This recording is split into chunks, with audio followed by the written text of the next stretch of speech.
As Karina said, we're looking at a year-over-year change of about 3%, both in the core and in the overall categories. A clear uptick if you look at the month-to-month changes, though, so it's headed in the wrong direction. Excluding food and energy, as Karina said, the price increases are pretty much across the board: cars, apparel, shelter, transportation.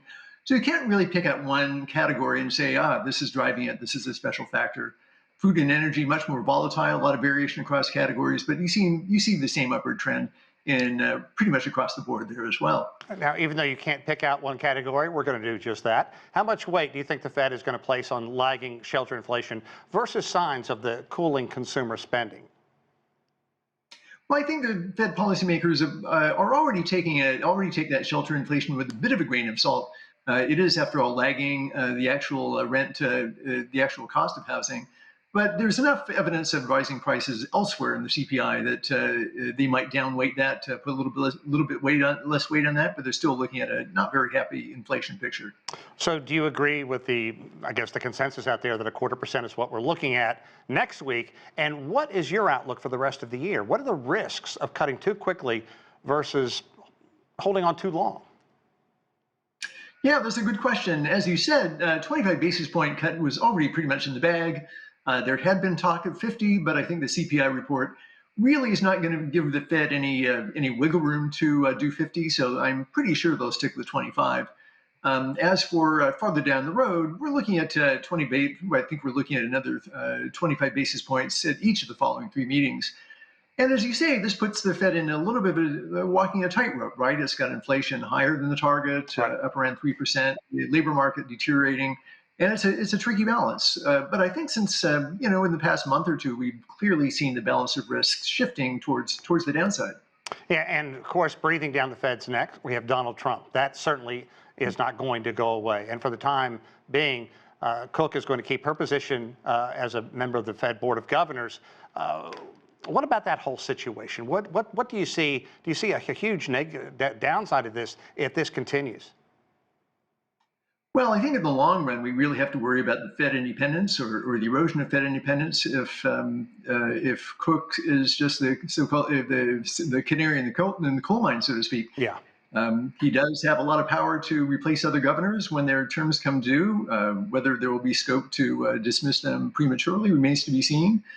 This is a bad trend. So, and in the long run, that could have adverse effects on inflation expectations. Yeah, and one thing we've seen a lot this year are the revised job numbers, and that's usually not a huge deal, but they've been revised in significant numbers. What does that tell us about the strength of the labor market? And clearly, the Fed has to weigh that as its dual mandate: tension of inflation versus employment.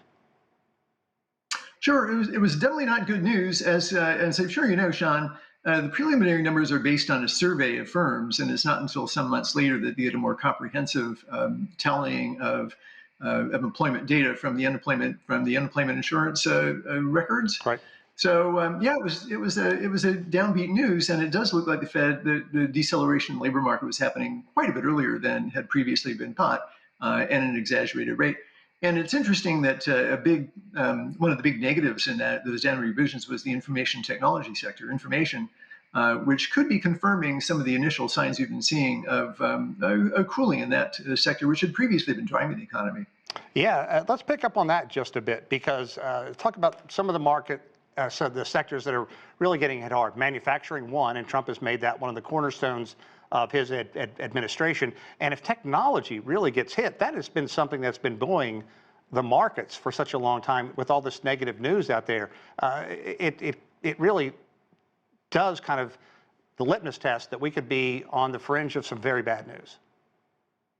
It does indeed. I understand this is not a good time to be going into computer programming, except if you're in the if you're doing AI.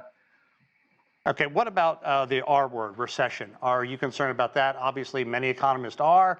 But what is the difference between a technical recession and a broader lived experience of consumers, like high credit card debt, rising delinquencies, and consumers who are saying, I'm not going to spend right now? Well, we don't see I don't think we're really in a recession just yet. The labor market is soft, but it's not really falling apart at the rate that one sees going into previous recessions. Housing starts have edged down, but they're still above where they were in 2018, 2019.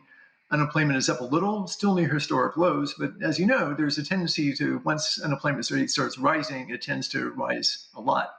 Retail sales are still chugging a lot. We haven't seen an inverted yield curve. Risk spreads are low, so I don't think we're there yet. Okay, Ken Kuttner, always a pleasure. Thanks for your insight. We appreciate it. All right, good to be with you, Sean.